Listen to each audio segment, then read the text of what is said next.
Pourquoi il ne m'aime pas? Pourquoi il semble indifférent à ce que je ressens?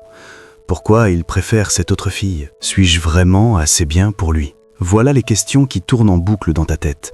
Mais laisse-moi te poser d'autres questions. Celles que tu devrais vraiment te poser pour comprendre ce qu'il se passe dans cette relation. Pourquoi tu t'attaches toujours aux personnes qui ne sont pas vraiment disponibles pour toi?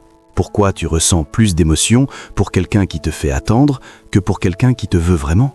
Et surtout, pourquoi plus quelqu'un est distant, plus tu y penses? Ce que tu vas comprendre ici pourrait complètement changer ta façon d'aimer et t'éviter des années de souffrance. Parce que la vérité est simple, mais dérangeante. Tu ne devrais jamais être avec quelqu'un que tu dois convaincre de t'aimer. Et pourtant, c'est exactement ce que la majorité des gens font, sans même s'en rendre compte. On a grandi avec une idée fausse de l'amour, une idée qui nous a été répétée partout, dans les films, dans les séries, dans les histoires. On nous a appris que l'amour, c'est se battre, c'est prouver, c'est insister, c'est courir après quelqu'un qui doute, qui hésite, qui regarde ailleurs. Comme si c'était normal de devoir convaincre quelqu'un de nous choisir. Regarde bien, dans presque toutes les histoires, il y a toujours quelqu'un qui aime et quelqu'un qui fuit, quelqu'un qui s'accroche et quelqu'un qui prend ses distances. Et à la fin, après des efforts, après de la douleur, après de l'attente, ils finissent ensemble. Et on appelle ça une belle histoire d'amour. Mais en réalité, ce n'est pas de l'amour. C'est une dépendance émotionnelle déguisée. C'est une course, c'est de la frustration. Et surtout, c'est un piège. Et ce piège ne vient pas seulement des histoires qu'on regarde, il vient aussi de ton passé. Parce que ton cerveau n'invente rien, il répète ce qu'il a appris. Si, plus jeune, l'amour que tu recevais était instable, irrégulier, imprévisible, ton cerveau a enregistré une règle très dangereuse.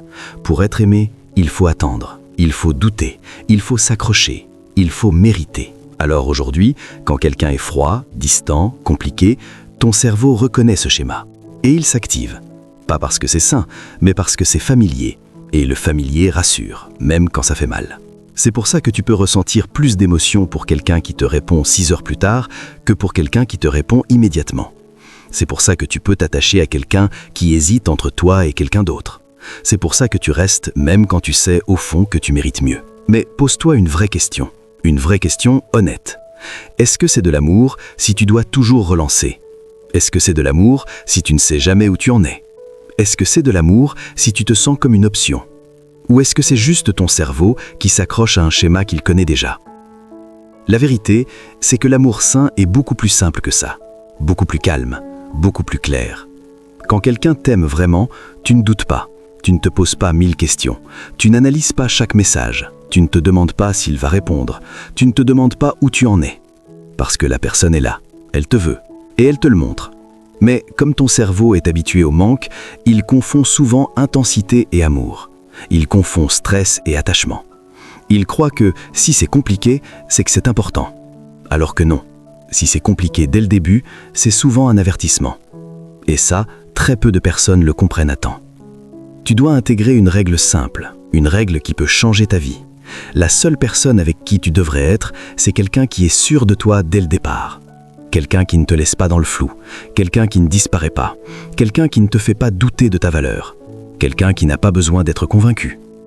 Oui, les personnes difficiles peuvent sembler attirantes, mystérieuses, intenses. Elles te donnent des émotions fortes. Mais ces émotions ne sont pas de l'amour. Ce sont des réactions à l'incertitude. Et à long terme, elles te vident. Elles te perdent ton énergie, ta confiance, et parfois même une partie de toi. Tu n'es pas dans un film, tu n'as rien à prouver. Tu n'as pas à courir, tu n'as pas à réparer quelqu'un. Tu n'as pas à attendre qu'une personne change. Si quelqu'un est flou, distant, hésitant, ce n'est pas un défi, c'est une réponse. Et maintenant, retiens bien ça, parce que c'est là que tout change. Quelqu'un qui t'aime vraiment ne te laisse jamais dans le doute. Il ne disparaît pas, il ne joue pas avec ton attention, il ne te fait pas sentir trop. Son intérêt est clair, son comportement est cohérent. Et surtout, tu le ressens sans effort.